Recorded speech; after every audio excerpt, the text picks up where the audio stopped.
Hey everyone, how are you? I hope you all are fine. So today we are going to discuss new topic. So the name of topic is preparations of nitro compound. क्या चीज? Preparations. तो इस class में जो हम लोग preparations देखने वाले हैं नाइट्रो कंपाउंड्स का, वो देखने वाले हैं फ्रॉम एल्केन्स से. किससे? एल्केन्स से. और भी बहुत सारा हम प्रिपरेशंस नाइट्रो कंपाउंड्स का पहले की वीडियो में डिस्कस कर चुके हैं. अगर आपको देखना है तो वीडियो प्लेलिस्ट पे उपलब्ध है, जाकर के देख लीजिए. अब हम इस क्लास में बात करने वाले हैं एल्केन्स से, कि एल्केन्स से नाइट्रो कंपाउंड कैसे बनेंगे. तो हर एक वीडियो की तरह यहाँ पे इसका रिएक्शंस देखेंगे और साथ ही साथ फिर इसका मैकेनिज्म. इसका रिएक्शंस क्या होता है, आइए सबसे स्टार्टिंग देखते हैं. हम जनरल फॉर्म एल्केन्स का बात कर रहे हैं, उसका रिएक्शंस कराएंगे और नाइट्रो कंपाउंड्स बनाएंगे. जनरल फॉर्म की बात करें तो एल्केन्स का जनरल फॉर्म होता है आपका RH. ये आपका जनरल फॉर्म हो गया एल्केन्स का. और ये जो एल्केन्स है यहाँ पे, इसको आपको लेना होगा वेपर फेज में. कैसा? वेपर फेज में लेना होगा. अगर वेपर फेज छोड़ के दूसरा फेज मिल जाएगा तो आपका नाइट्रो कंपाउंड्स नहीं बनेगा. तो ये वेपर फेज में लेना होगा. और ये क्या है? एल्केन्स है. इसका रिएक्शंस आपको कराना है HNO3 के साथ. किसके साथ? HNO3 के साथ. और ये जो HNO3 है वो कैसा HNO3 होगा? फ्यूमिंग नाइट्रिक एसिड होगा. फ्यूमिंग नाइट्रिक एसिड होगा. ये सब चीज आप याद रखिएगा कि आपको एल्केन्स कैसा लेना है? वेपर फॉर्म में लेना है. आपको जो नाइट्रिक एसिड लेना है वो कैसा नाइट्रिक एसिड लेना है? फ्यूमिंग नाइट्रिक एसिड लेना है. आपको एक चीज जानकारी के लिए बता दें कि जो फ्यूमिंग नाइट्रिक एसिड होता है वो आपका मिक्सचर होता है. किसका? मिक्सचर होता है conc HNO3 plus excess of N2O5 gas का. इसका मिक्सचर होता है क्या? Fuming nitric acid. तो आपको ये लेना है HNO3 और इसका क्या करना है? इसको हीट कराना है. हीट कराने के लिए आपको जो टेम्परेचर रिक्वायर्ड होता है वो होता है 150 से 475. ठीक है. तो 150 से 475 आपको हीट का रिक्वायरमेंट होता है. अगर आपको टेम्परेचर नहीं मालूम है तो आप डायरेक्ट यहाँ पे हीट दिखा सकते हो, क्योंकि हमेशा आपको हर एक जगह पे टेम्परेचर मालूम नहीं होगा. तो आपका जो यहाँ से प्रोडक्ट बनेगा वो बनेगा आपका nitro compound, that is RNO2. और साथ ही साथ यहाँ से आपका वाटर बाहर निकलता है. यही है आपका क्या? Nitro compound. तो उम्मीद है कि ये जो है आपका रिएक्शन समझ में आपको आ गया होगा कि हम क्या क्या किए. हम बोले कुछ नहीं बोले, हम बोले कि जनरल फॉर्म एल्केन्स का यहाँ पे ले रहे हैं. आप कोई भी एल्केन्स ले लीजिएगा R के जगह पे. और ये जो एल्केन्स होगा इसको हमको लेना होगा वेपर फेज में. ठीक है. और इसका रिएक्शन कराना होगा फ्यूमिंग नाइट्रिक एसिड के साथ. फ्यूमिंग नाइट्रिक एसिड की बात करें तो ये जो है आपका conc HNO3 plus excess of N2O5 gas का मिक्सचर होता है. और इसको फिर आपको हीट करना है 150 से 475 डिग्री सेल्सियस पे. अगर आपको टेम्परेचर याद नहीं रहेगा तो आप क्या लिख सकते हो, यहाँ पे हीट का साइन दे सकते हो नॉर्मल, उससे भी काम चल जाएगा. तो जाकर के आपका जो प्रोडक्ट बनेगा वो बनेगा नाइट्रो कंपाउंड्स. नाइट्रो कंपाउंड्स को हम दिखाते हैं RNO2 से. आप यहाँ पे जो R लोगे वही यहाँ पे आपका नाइट्रो कंपाउंड्स में R लग जाएगा. ठीक है. और साथ ही साथ बाई प्रोडक्ट आपका वाटर निकलता है. तो ये हुआ बात रिएक्शंस का. अब हम बात करते हैं मैकेनिज्म का. आपको बता दें कि ये बड़ा ही इजी रिएक्शंस है, बट उतना ही इंपॉर्टेंट भी है, क्योंकि इसका ड्रॉबैक आगे चल के आया है, हम लोग देखेंगे. तो इसका मैकेनिज्म की बात करें तो इसका मैकेनिज्म कैसा होता है? यहां पे जो मैकेनिज्म होता है वो होता है फ्री रेडिकल मैकेनिज्म. कैसा मैकेनिज्म होता है? फ्री रेडिकल मैकेनिज्म होता है. अब देखिए फ्री रेडिकल मैकेनिज्म्स आप लोग पहले से बहुत सारा पढ़ते आ रहे होंगे, तो हम यहाँ पे जो मैकेनिज्म्स करेंगे उम्मीद है कि आपको समझ में आएगा, क्योंकि फ्री रेडिकल का कॉन्सेप्ट आपको आना चाहिए. तो यहाँ पे होगा क्या कि सबसे फर्स्ट हम बात करते हैं HNO3 का. HNO3 का स्ट्रक्चर कुछ ऐसा होता है. आपको मालूम होगा HNO3 का स्ट्रक्चर. यहाँ पे होता है आपका 2 लोन पेयर और यहाँ पे होता है आपका 3 लोन पेयर और साथ ही साथ यहाँ पे नेगेटिव चार्ज होता है. तो HNO3 की अगर हम बात करें तो ये कैसे ब्रेक होगा? यहाँ पे देखिए ये बॉन्ड क्लीवेज होता है और नाइट्रोजन अपना इलेक्ट्रॉन और ऑक्सीजन अपना इलेक्ट्रॉन लेगा और यहाँ से जो है आपका क्या बनेगा? पहले से यहाँ पे देखिए OH है, इसके ऊपर एक क्या आ जाएगा? इलेक्ट्रॉन आ जाएगा. तो यहाँ पे फ्री रेडिकल बन जाएगा. तो क्या बन जाएगा? OH free radical. साथ ही साथ इधर अगर हम बात करें तो देखिए इधर 2 ऑक्सीजन है और नाइट्रोजन के ऊपर पॉजिटिव चार्ज था, एक और आ जाएगा. तो क्या बन जाएगा? NO2 के ऊपर फ्री रेडिकल बन जाएगा. ठीक है. तो ये स्टेप आपको उम्मीद है समझ में आया होगा. नेक्स्ट स्टेप में क्या करेंगे कि यहाँ पे आप देख लीजिए अच्छे से एल्केन्स है. एल्केन्स का रिएक्शन कराएंगे OH फ्री रेडिकल के साथ. तो हम क्या कर रहे हैं? एल्केन्स ले रहे हैं, इसका रिएक्शन करा रहे हैं OH फ्री रेडिकल के साथ. क्या चीज?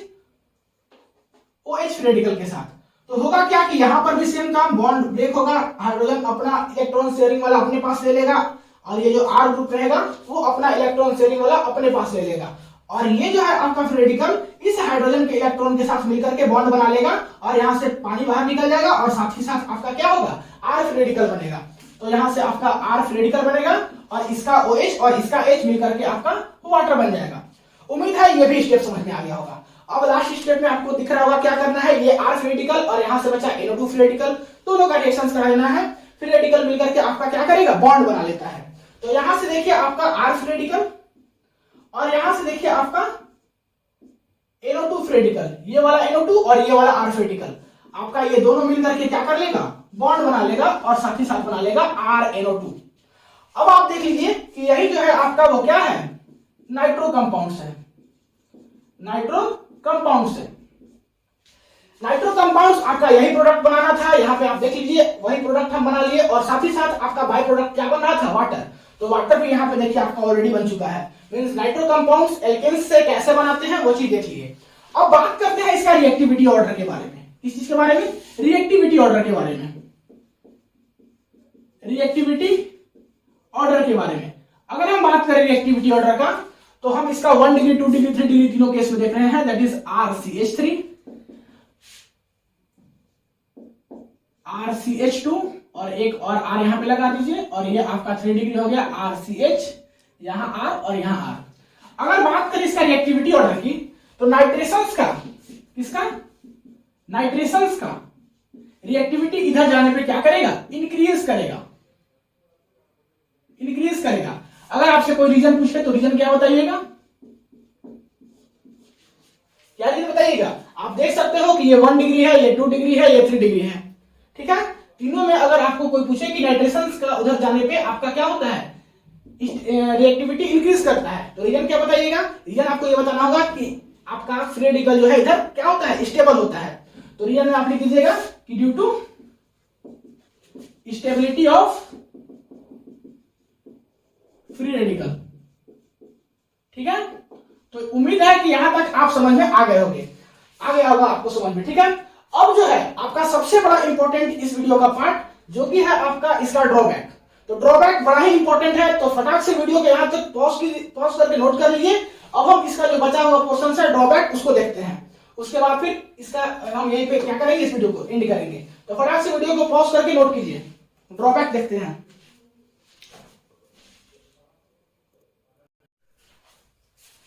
अब हम बात करते हैं इसका ड्रॉबैक। ये जो हम लोग रिएक्शन से भी देखे, इसका मैकेनिज्म देखे, इसका ड्रॉबैक के ऊपर बात करते हैं। बड़ा ही इंपॉर्टेंट है, ड्रॉबैक ही इंपॉर्टेंट है। जितना रिएक्शन आपका और मैकेनिज्म इंपॉर्टेंट नहीं था, उससे ज्यादा क्या है, ड्रॉबैक इंपॉर्टेंट है। तो इसका ड्रॉबैक आप करके लिख लीजिए।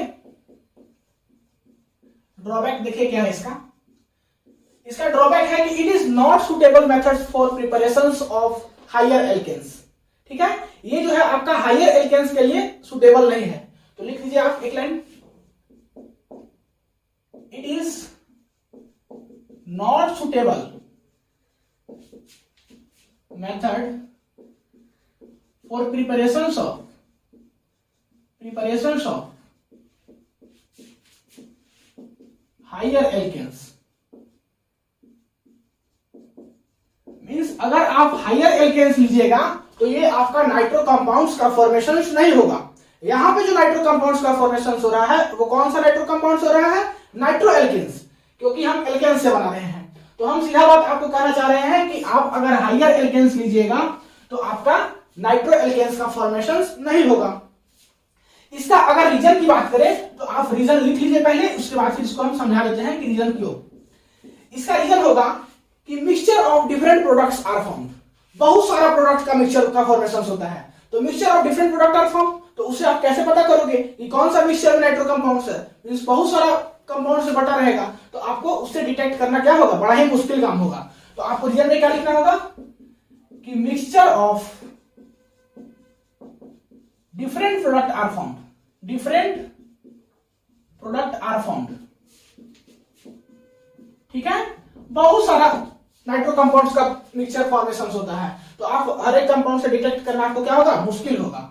तो आइए इसका हम एग्जांपल्स लिखते हैं, क्योंकि ये लाइन से लिखा हुआ से आपको समझ में नहीं आ रहा। केमिस्ट्री है, केमिस्ट्री की भाषा में बात करते हैं। तो इसका देखिए एग्जांपल्स हम लेते हैं। हम लेते हैं नॉर्मल एक हायर एल्केन्स, दैट इज की CH3, CH2, CH3। ये है आपका नॉर्मल हाई एल्केन्स, इससे ही बड़ा आप हाई एल्केन्स ले सकते हो, आपको जो लेना है ले लेना, कोई दिक्कत नहीं। इसमें हम क्या करेंगे, सबसे फर्स्ट इसका रिएक्शंस कराएंगे फ्यूमिंग HNO3 के साथ, और फिर क्या करेंगे, इसका हीट करेंगे। तो यहां से जो हमको प्रोडक्ट बनेगा वो क्या बनने वाला है, mixtures of different products are form. अब क्या क्या मिक्सचर्स ऑफ डिफरेंट प्रोडक्ट्स बनेगा वो देखिए, बनेगा आपका CH3 CH2 CH2 NO2, बनेगा आपका CH3 CH NO2 CH3, बनेगा आपका CH3 NO2, बनेगा आपका CH3 CH2 NO2, बनेगा आपका CO2। ठीक है, इतना प्रोडक्ट बनता है। तो बहुत सारा आपको प्रोडक्ट दिख रहा होगा और सबका सब आपको दिख रहा होगा कि नाइट्रो एल्केन्सी है। ठीक है, तो आप किसमें छोड़िए, तो आपको यहां से नाइट्रो एल्केन्स लेना मुश्किल है। नाइट्रो कंपाउंड्स, नाइट्रो एल्केन्स जो है बन गया, आप किसको बोलोगे नाइट्रो एल्केन्स, इसको बोलोगे, इसको बोलोगे, इसको बोलोगे, सब तो है। तो बहुत सारा प्रोडक्ट बन रहा है, तो इसको डिटेक्ट करना मुश्किल है। इसका नाम क्या है, 1 नाइट्रोप्रोपेन। ठीक है, इसका नाम क्या है, 2 नाइट्रोप्रोपेन। इसका क्या नाम है, इसका नाम है आपका नाइट्रोमिथाइल। क्या नाम है, नाइट्रोमिथाइल। और इसका क्या नाम है, इसका नाम है नाइट्रोइथाइल। और ये तो कॉमन है, आप जानते हो कि CO2 कार्बन डाइऑक्साइड को। तो आपको बता दें कि ये डिफरेंट मिक्सचर प्रोडक्ट बना किसका, नाइट्रो कंपाउंड्स का। तो इसका परसेंटेज यहां पे होता है 25%, इसका परसेंटेज होता है आपका 40%, और इसका परसेंटेज होता है 25%, और इसका परसेंटेज होता है 10%। आप कंपेरिजन करके देख लो, एड अप करके देख लो, टोटल 100% होगा। 25 25 50 40 10 50, तो 50 50 100% मींस आपका बहुत सारा नाइट्रो कंपाउंड बना, 4 नाइट्रो कंपाउंड बना। अब बताइए कि हम बोले कि आप नाइट्रो एल्केन्स बनाइए इससे, तो आप किसको नाइट्रो एल्केन्स बोलिएगा। इसमें मेजर प्रोडक्ट तो आपका मान लीजिए 40% वाला आपको दिख रहा होगा, लेकिन वही वस्तु नाइट्रो कंपाउंड नहीं है, तो इससे आप प्योरली फॉर्म में नाइट्रो एल्केन्स को डिटेक्ट नहीं कर पाओगे। समझ गए। तो इसी के चलते हम बोले कि इसका सबसे बड़ा ड्रॉबैक यही है कि इसका ये आपका सुटेबल मेथड्स नहीं है हायर एल्केन्स से नाइट्रो कंपाउंड का बनाना, मींस हायर एल्केन्स से नाइट्रो एल्केन्स बनाना। Reason, mixture of different product are found. आपको दिख रहा होगा कि हम हायर एल्केन्स लिए तो डिफरेंट प्रोडक्ट बना, आपका मिक्सचर ऑफ डिफरेंट प्रोडक्ट बना। अब बता दें आपको कि आप इसको, इससे आप क्या कर सकते हो, नाइट्रो कंपाउंड्स बना सकते हो, दैट इज नाइट्रो एल्केन्स बना सकते हो। कैसे बनाओगे, आपको फ्रैक्शनल डिस्टिलेशन करना होगा। क्या करना होगा, फ्रैक्शनल डिस्टिलेशन। तो बहुत टफ काम हो जाता है, इसलिए हम ये नहीं करते हैं, क्योंकि फ्रैक्शनल डिस्टिलेशन करना उतना आसान नहीं है, वो लैबोरेटरीज का काम है, तो मुश्किल है। तो उम्मीद है कि ये प्रिपरेशंस ऑफ नाइट्रो कंपाउंड्स का आपको अच्छा से नॉलेज हो गया होगा एल्केन्स से कि कैसे बनाएंगे। मिलते हैं अगले क्लास में इसका प्रॉपर्टीज के साथ, क्योंकि उम्मीद है कि हमको लगता है कि शायद नाइट्रो कंपाउंड्स का प्रिपरेशन सब खत्म ही हो गया है, अब बचा है इसका क्या, प्रॉपर्टीज। तो केमिकल प्रॉपर्टी अगले क्लास से डिस्कस करेंगे। तब तक के लिए पढ़ाई करते रहिए। All the very best. Video को पॉज करके नोट कर लीजिए।